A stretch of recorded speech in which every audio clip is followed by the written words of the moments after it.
Dear students, myself Dr. Anand Sarup Pandey, Professor in the Department of BBA, GIMS Engineering Management Technical Campus, Greater Noida. I am taking your subject, Business Ethics and Corporate Social Responsibility. Today my topic for discussion is Values of Indian Manager, number 1, and number 2, Ethical Decision Making.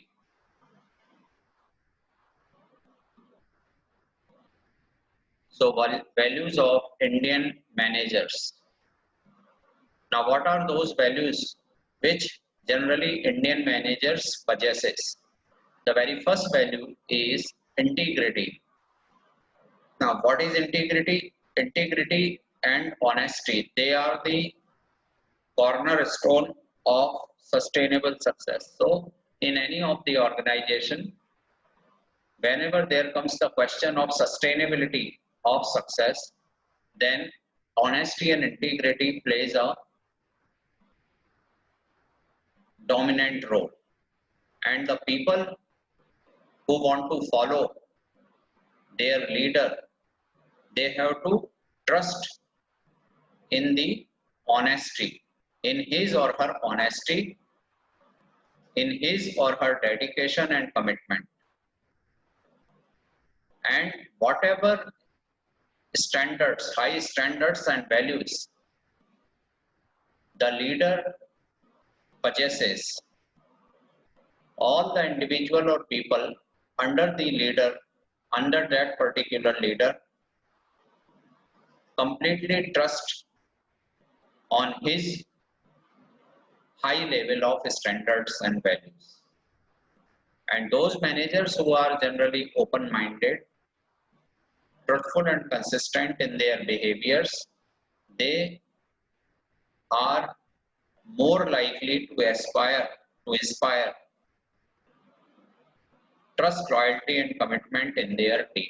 So this is called as the integrity. So honesty and integrity, they are one and the same thing. And for sustainable success of the organization, these two elements are highly essential. And the subordinates of the manager, they expect honesty and integrity from their superior. And if superior follows honesty and integrity with high standards and values, then all the subordinates in his team, they also follow honesty, dedication and commitment towards work. And hence it is quite important, essential, that all the managers, all the superiors should be open, truthful and consistent in their way of working and behavior, which ultimately inspires their subordinates. So this is called as the integrity. The second value is the willingness to take risk. So generally the managers, they are, or the leaders in the organization, they should have a high degree of willingness to accept risk vis-a-vis a return.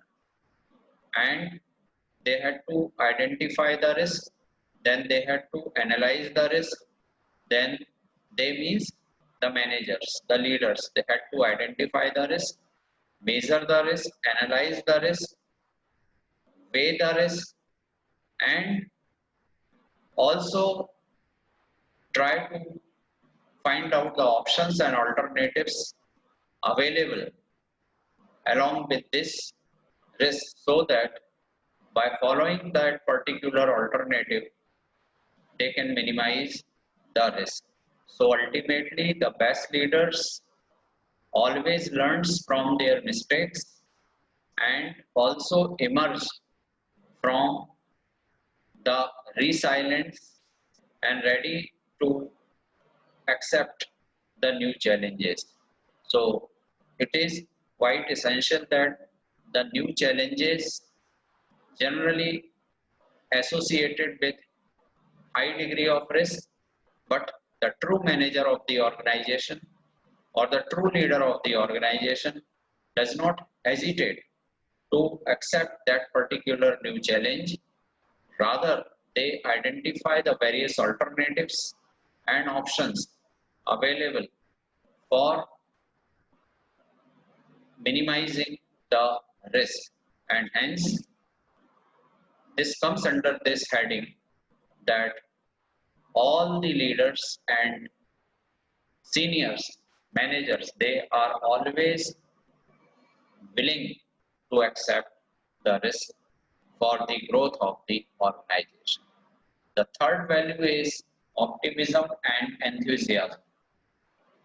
So the leader or the superior or the manager, they are generally optimistic towards their goal. They are always enthusiastic to take course of action to fulfill that particular cherished goal. So ultimately problems may come, but they face those problems, they find out the solution to solve that particular problem, and hence they always remain optimistic and enthusiastic to meet their desired goal or objective. So, this is the third value called as the optimism and enthusiasm. The fourth important value is their commitment to the organizational growth. So, what is most important for the organization? The most important aspect for the organization is the organizational growth. So, the leaders and the superiors or the managers, they are always committed towards the growth of the organization. They identify various parameters, variables which are responsible for the organizational growth. They learn how to achieve that particular growth, what is the role of various parameters and variables towards the organizational growth, and they work consistently, professionally in a professional manager, and they also identify various tools, techniques to achieve their business realities. They follow the latest technology, and they also realize that the particular function or industry definitely requires constant learning, inquiry, exploration, as well as innovation in order to analyze and in order to commit for the organizational growth and objectives. So higher is the degree of commitment, higher is the chance of organizational growth. So this is the fourth important parameter or value for Indian manager. Now the fifth one is the vision. Leaders are always visionary. Managers are always visionary. The top management of the organization should always becomes visionary. And in other words, I can say that they should know precisely what they actually want and make clear, detailed and achievable plans to get there. So vision is very important for the top management of the organization. Leaders and the top manager of the organizations are always visionary.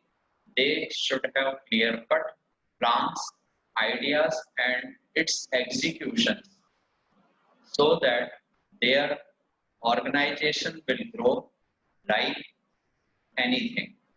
And ultimately, leaders, they should also be able to articulate and communicate their vision very clearly and inspire their subordinates to achieve that particular vision. So this is the fifth value of Indian manager. Now the sixth value. Sixth value is the pragmatism. Now pragmatism means leaders may have lofty visions and ideals. They do not hide their heads in the clouds and are mindful of the hard facts and figures that surround them. They are very, very realistic when it comes to assess the landscape they operate in and practical about the decisions they make. So this is called as the pragmatism. Now the seventh is the responsibility. Seventh important value is the responsibility. Leaders, dear students, leaders always, managers always, superiors always accepts the responsibility for their line of actions and also live up to their responsibilities completely. They always accept. There is 100% acceptability towards the responsibility for the various lines of actions taken by them for the organizational growth, and all those leaders, superiors, managers, they always stand very firmly behind their commitments they make, and also they do not let their teams down. Simultaneously, they also assign and allocate. They does not assign or allocate any blame to deflect from their own responsibilities. They are totally free, but their course of actions always been associated with the kind of responsibility towards the organizational growth and development. So this is the seventh value of Indian managers. Now the eighth value is hard work and conscientiousness. Now, what is hard work? Hard work means they do not accept, leaders, managers, superiors do not accept any shortcut.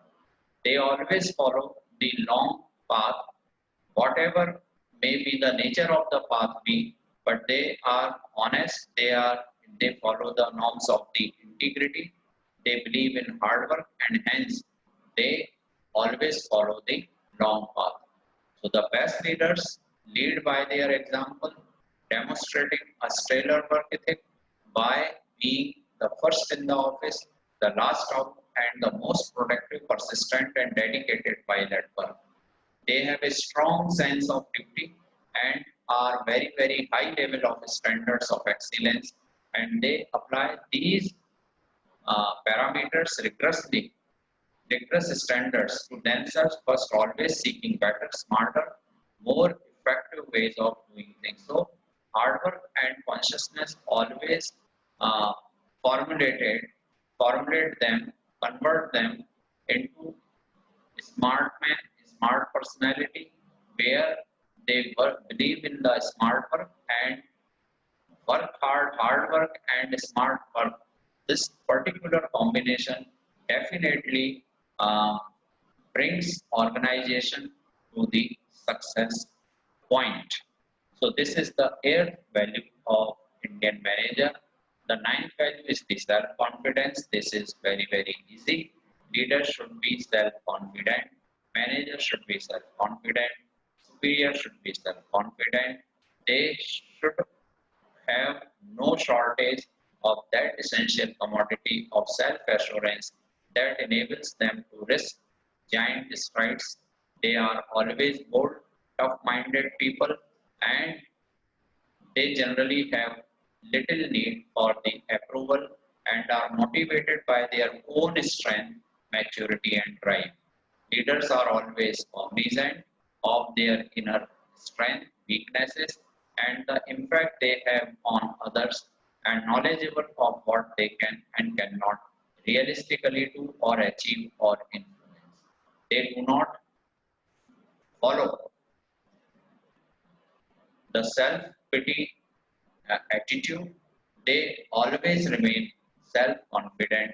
They are assured with this particular fact that they achieve their goal in a very consistent and systematic manner. So this is the ninth value of Indian manager.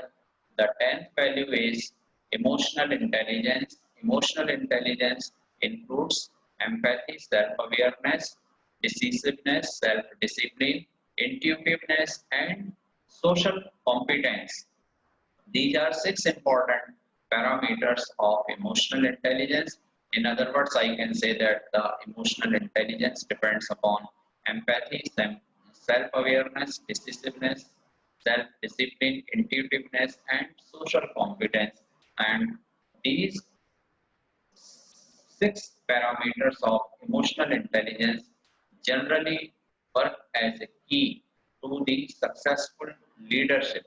And all these parameters are associated with very high level of emotional intelligence.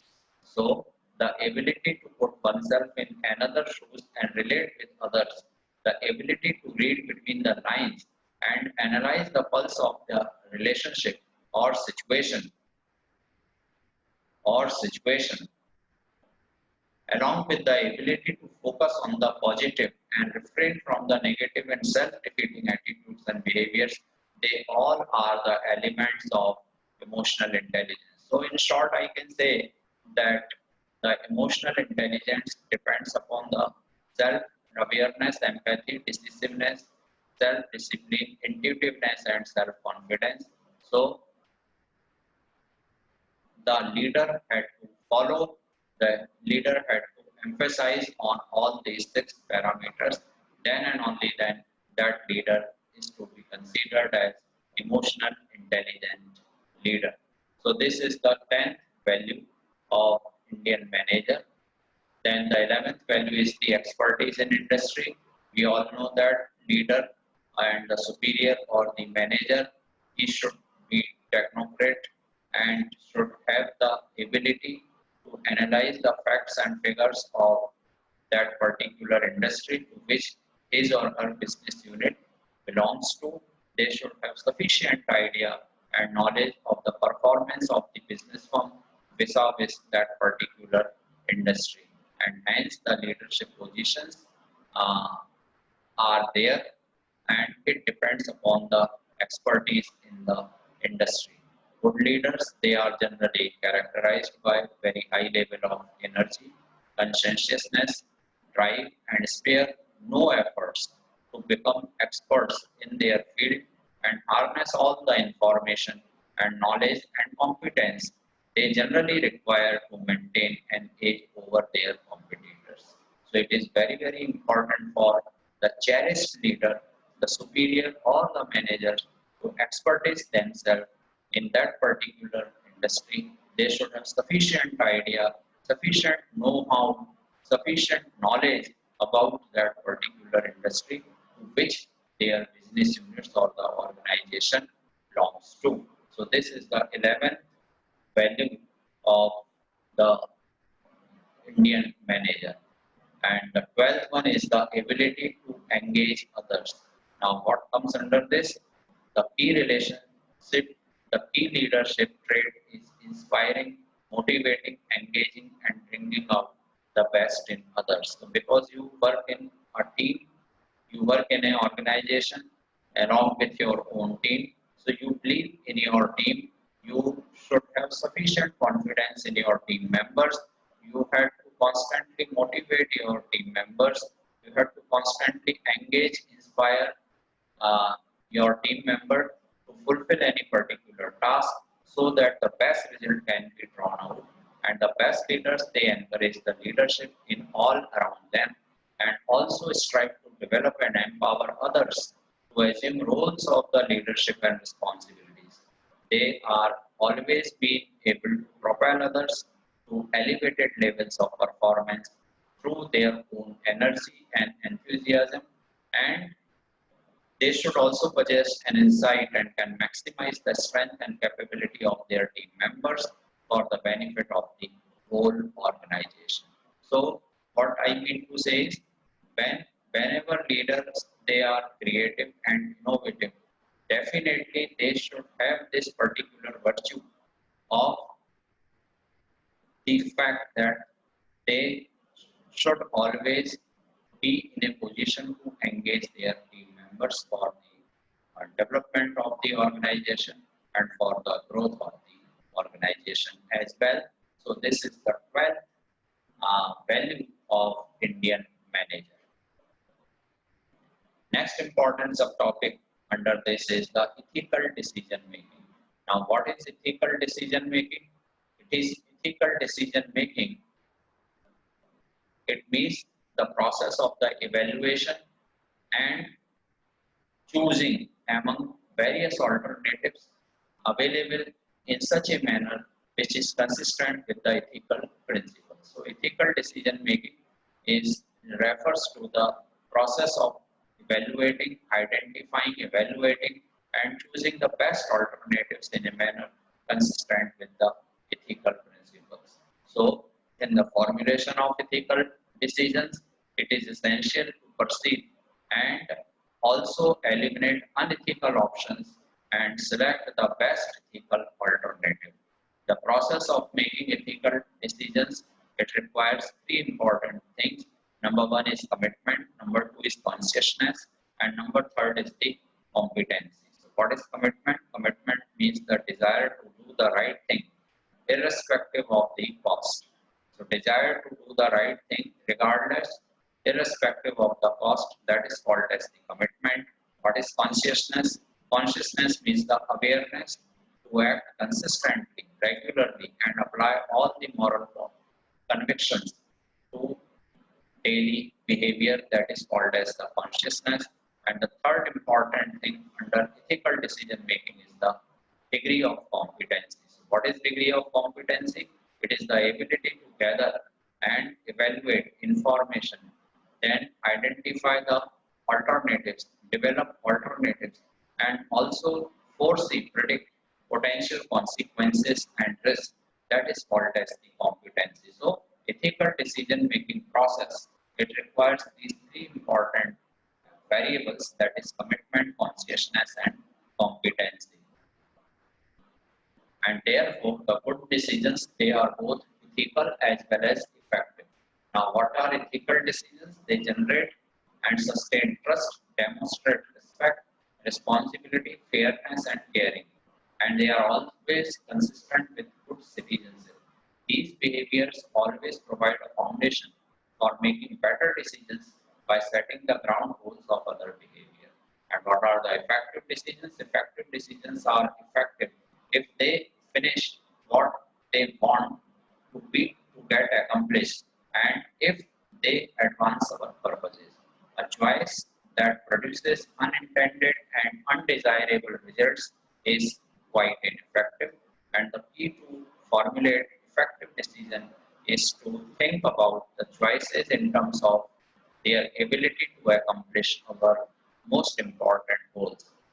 In other words, we have to understand the difference between immediate and short-term goals and long-range goals. So, effective decisions always be ethical, and ethical decisions are always be effective decisions. And both, when they will combine together, then they formulate good decisions. So today in my lecture, I had explained you 12 important values which our Indian manager possesses, and then I had also explained regarding the effective decision making behavior, and when and in what situation your business decisions becomes effective. Thank you. Thank you.